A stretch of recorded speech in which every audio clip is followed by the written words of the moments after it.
Olá pessoal, sejam todos bem-vindos a mais uma aula do canal Gênios da Física. Vamos saber nessa aula de hoje, qual é a massa efetiva, de um satélite geossíncrono orbitando a Terra, tá? Então, pessoal, para quem não sabe, um satélite geossíncrono é um satélite principalmente utilizado para monitorar o clima, comunicações e vigilância. É extremamente relevante para esses aspectos, que são tão essenciais, para a nossa sociedade hoje. E ele tem um período, um período de 24 horas, Ele tem a mesma velocidade angular, que a Terra, ok? Então, para fazer esse tipo de análise, aqui o nosso satélite geossíncrono tem uma massa mzinho, A Terra tem uma massa M maiúsculo e esse satélite geossíncrono está posicionado a partir do centro da Terra a uma distância r, tá? Bem, a gente sabe que para esse corpo permanecer em órbita tem que ter uma força centrípeta, E essa força centrípeta, a natureza dela é puramente gravitacional, A força gravitacional vai puxar, entre a Terra e o satélite, A Terra tem massa M maiúsculo, vai ter uma força do tipo atrativa puxando esse satélite para o seu centro. Então nós sabemos que a força centrípeta, para esse caso aqui, de acordo em termos da velocidade angular, então é m ômega quadrado r, Ômega, a velocidade angular de rotação do satélite, R, essa distância do centro da Terra até a órbita na qual esse satélite geossíncrono está, se encontra. E a força gravitacional, R, essa distância, a força gravitacional é o constante gravitacional, a massa da Terra, a massa do satélite, dividido por R ao quadrado. Cancela as massas, logo esse resultado que nós vamos encontrar não vai depender da massa do satélite, tá? E aí você quer encontrar qual é a relação que existe da distância orbital desse satélite com as variáveis aqui apresentadas. Então, se você multiplicar aqui da r ao cubo e isolar o r, o que você vai ter é a raiz cúbica. O cubo vai para o outro lado na forma de raiz cúbica. A raiz cúbica de g mzão sobre ômega quadrado. G é a constante gravitacional, m é a massa da Terra, e ômega quadrado é a velocidade angular de rotação desse satélite. Então, essas são as variáveis físicas na qual essa distância orbital para esse satélite depende, tá? Ômega, a gente sabe que ômega é 2π sobre o período.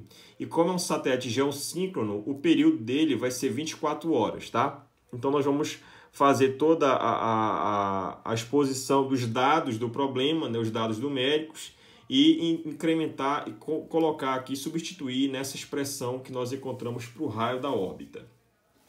Então, sabendo que o G é 6,67 vezes 10 a menos 11 Nm² por quilograma ao quadrado, a massa da Terra é em torno de 6 vezes 10 a 24 quilos, o período desse satélite é 24 horas. Quando eu converto isso para o SI, veja que está tudo no SI aqui, então eu vou converter horas para segundos. É só multiplicar por 3.600, vou obter 86.400 segundos. O ômega, se você substituir aqui, já tem um período, 2π, π é 3,14, você vai encontrar um ômega em torno de 7,3, 10 a menos 5 radianos por segundo. Pegando todos esses dados e substituindo nessa expressão aqui, para o raio da órbita, você vai encontrar um valor de raio de 42,1 vezes 10 a sexta metros. E aí o que é interessante notar e analisar é o seguinte, Então, olhando aqui de perfil aqui a Terra, aqui em verde, tá? Ela tem uma massa M e um raio R maiúsculo. Já o satélite se encontra aqui, tem uma massa Mzinho e está distante em relação ao centro da Terra, uma distância R, que é esse mesmo R aqui, tá? E esse R maiúsculo é o raio da Terra. Então, a altitude na qual esse satélite geossíncrono trabalha em relação à superfície da Terra vai ser essa distância menos essa. Essa é a altitude do satélite, é o H. Tá? Então, o H é o R maior menos o R minúsculo menos R maiúsculo. O raio da Terra é aproximadamente 6,37 vezes 10 a sexta metros, tá? Estou considerando aqui a Terra nas duas situações como tendo forma esférica. Pois bem, a gente sabe, desse tipo de análise, quando você substitui aqui o valor de R aqui e subtrai do valor do raio da Terra, você encontra uma altitude de 35,73 vezes 10 a sexta, ou se preferir, 35.730 quilômetros, ou seja, o satélite se encontra a uma altitude em relação à superfície da Terra de quase 36 mil quilômetros. Isso equivale a um valor aproximado de 6 vezes o raio da Terra. Então, a distância do centro da Terra até a superfície é um raio da Terra, que equivale a esse valor. 6,37 a sexta metros. A distância do satélite em relação à superfície da Terra é quase uma distância de 6 vezes esse tamanho, tá? 6 vezes o raio da Terra. E a gente sabe, né, que o G, que é a constante gravitacional, vale G maiúsculo emissão sobre R quadrado. G, a constante gravitacional aqui, ó, universal, né? A massa da Terra e o raio da Terra ao quadrado. Quando você substitui aqui esses dados, o G vai dar aproximadamente 9,82 metros por segundo ao quadrado. Nós arredondamos esse resultado aqui só a título de ordem de grandeza, porque é isso que nós vamos analisar agora. Esse valor eu vou arredondar para 10 metros por segundo ao quadrado, tá? E aí o que é interessante notar é o seguinte: em geral, esses satélites geossíncronos têm um valor médio aí de massa em torno de 1 tonelada, tá? Então, digamos que o meu satélite tem um valor de massa de 10 a terceira quilos, né, 1 tonelada, eu me perguntaria qual é o peso dele na superfície da Terra. Então, antes do satélite ficar orbitando nessa órbita geossíncrona a uma altitude de 6 vezes o raio da Terra em relação à sua superfície, qual seria o peso dele na superfície da Terra? O peso, né, a força-peso, a força gravitacional sentida por ele no nível do mar, na superfície da Terra. Então, se você fizer a análise, se a massa dele é 1 tonelada vezes o G, que eu estou fazendo uma análise de ordem de grandeza 10, você vai encontrar 10 mil newtons, né? 10 a quarta newtons. Então, esse é o valor do peso da força gravitacional sentida, né, pelo satélite na superfície da Terra. Agora, digamos que eu queira saber qual é o peso do satélite, né, exatamente aqui, né, na sua órbita geossíncrona. Qual é o valor? Então, eu chamo isso de P', né? Então, o peso linha, a força gravitacional, que é diferente dessa, né, vai ser a massa dele, né? A massa é uma característica, pessoal, invariante, né? Em qualquer situação aqui, no caso clássico que nós estamos estudando, né? Essa situação clássica nos mostra que a massa é um invariante. Então, a massa em qualquer situação, em qualquer local que você esteja estudando, a massa sempre é a mesma. Então, a massa aqui vai ser 10 a terceira quilos, tá? 1 tonelada. E o G', olha só que interessante. O G', a gente sabe, vai ser o G aqui na posição onde o satélite se encontra. Então, nós sabemos que o G é em torno de 10 e a altitude na qual esse satélite está trabalhando é 6 vezes o raio da Terra. Então, essa distância daqui para cá é 6 vezes o raio da Terra, mais R, que é o raio da Terra, a distância total, que é o R, do centro até o teu corpo, até o teu satélite, é uma distância de 6 mais 1, 7. 7 vezes o raio da Terra. Aí você vai pegar e substituir aqui, ó. O G' vai ser G maiúsculo, a massa da Terra, sobre o raio linha, que é o raio da órbita, né? O Rzinho aqui, o raio da órbita do teu satélite. Esse Rzinho vai ser 6 daqui mais 1 daqui, 7. 7 raio da Terra ao quadrado. Quando você faz isso, 7 ao quadrado dá 49, R ao quadrado é o raio da Terra. Então, G emissão sobre R quadrado, esse resultado é o próprio G que nós encontramos aqui, ó, que vale 10. Então, esse resultado vale 10. A massa do teu satélite é 1.000. 1.000 dividido por 49 vezes 10 dá um valor de peso de 200 newtons. Então, olha só que interessante, né? Então, se você parar para pensar, né, o que está acontecendo aqui? Então, o peso do satélite na superfície da Terra é 10 mil newtons. E a massa dele, é 1 tonelada, 10 a terceira.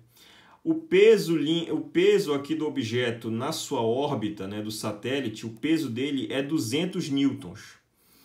E aí o que está mudando? A massa dele continua sendo 1.000. 1.000 aqui, né, 1.000 quilos, 1 tonelada, e 1.000 aqui.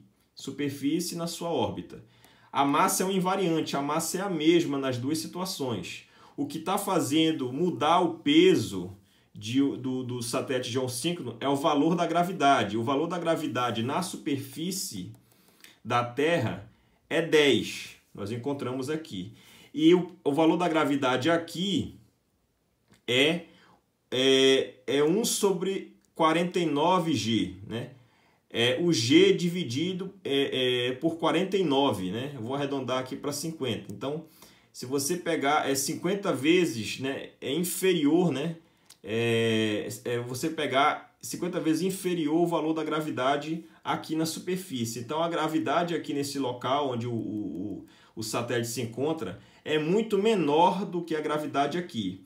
Isso faz com que o peso nessa região do satélite, né, ele seja muito menor do que aqui, né? O peso de 200 newtons, né? Muito menor do que 10.000 newtons, tá?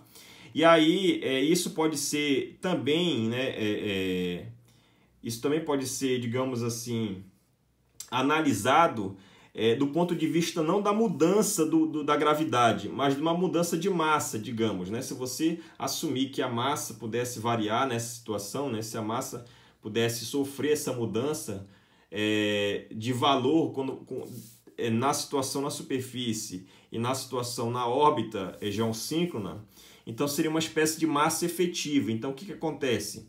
Então tudo se passaria como? A massa aqui continuaria, continuaria 1 tonelada, né, 1.000 quilos, e aqui é como se a massa do satélite fosse reduzida aí para um valor de 20 quilos. Aqui é 1.000 quilos e aqui seria 20 quilos, né? Então é uma espécie de massa efetiva, né? Então você pode pensar a mudança do peso, né, como uma mudança na massa, né, que eu chamo de massa efetiva, ou de fato, como nós conhecemos mesmo, é uma mudança puramente na gravidade, deixando a massa invariante em qualquer situação, tá? Então, quando você compara o valor da massa aqui, que foi para 20, né, 20 vezes 10, né, se você preserva a gravidade, né, então aqui é 20 vezes 10, dá 200. Aqui seria 1.000 vezes 10, que dá 10.000.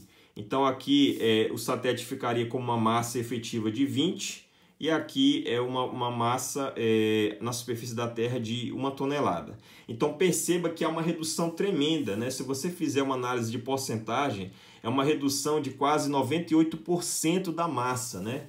Então se você estivesse pensando em termos da massa, né, na mudança da massa efetiva do corpo, né, é como se ele estivesse perdendo massa, mas de fato ele não perde, né? A massa é um invariante. É como se o objeto tivesse perdido 98% da massa. Então, veja que um satélite que pesa 1 tonelada, que é um valor extremamente grande, né, de massa, reduzir a quase 98% é algo extremamente... uma redução muito brusca, né? Então, é como se a massa do satélite fosse extremamente pequena, que você nem isso é quase que imperceptível a uma altitude dessa de 6 vezes o raio da Terra, tá certo? Espero que todos tenham gostado. Até mais e bons estudos.